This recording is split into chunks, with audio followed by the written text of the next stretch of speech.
Sundan nyo na lang mga paps kung paano gumawa ng blue lightning. So ganito lang kasimple yun. Siyempre gumamit tayo ng white.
Siyempre pagkatapos nating ma-white, blue naman.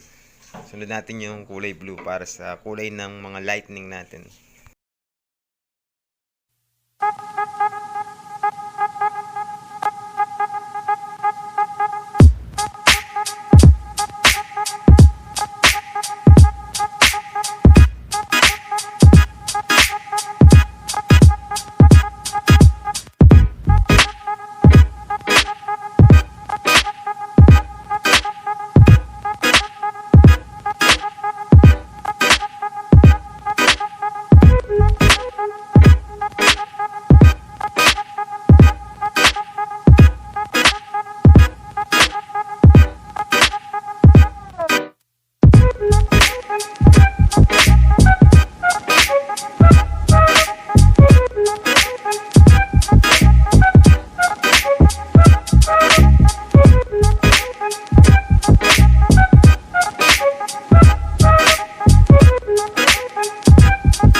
So, pagkatapos balik tayo sa white ulit. Ito, pang last.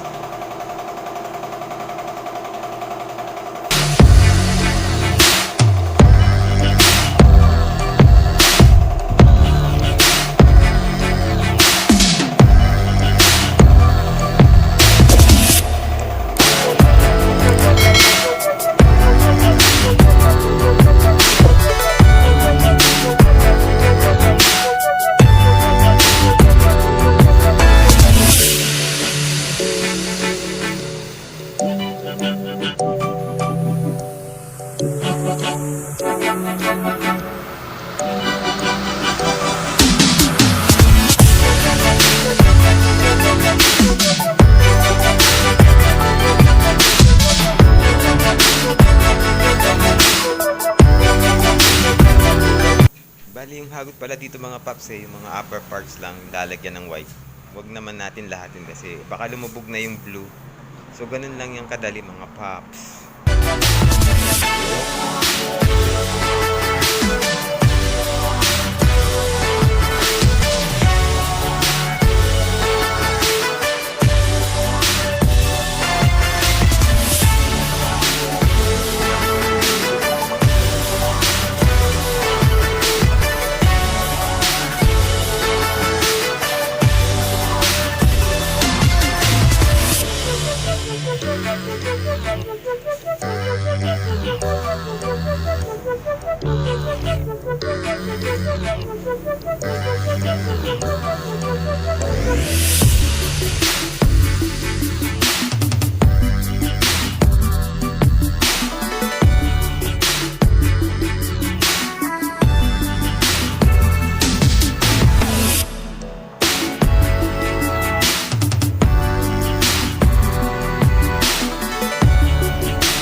Siyempre pagkatapos nating malagyan ng design lahat, pagkatapos nating ma-airbrush, huwag nating kakalimutang i-top coat para hindi mabura yung linagay natin, yung pinagpagura natin, hindi mabura ng ganun-ganun na lang.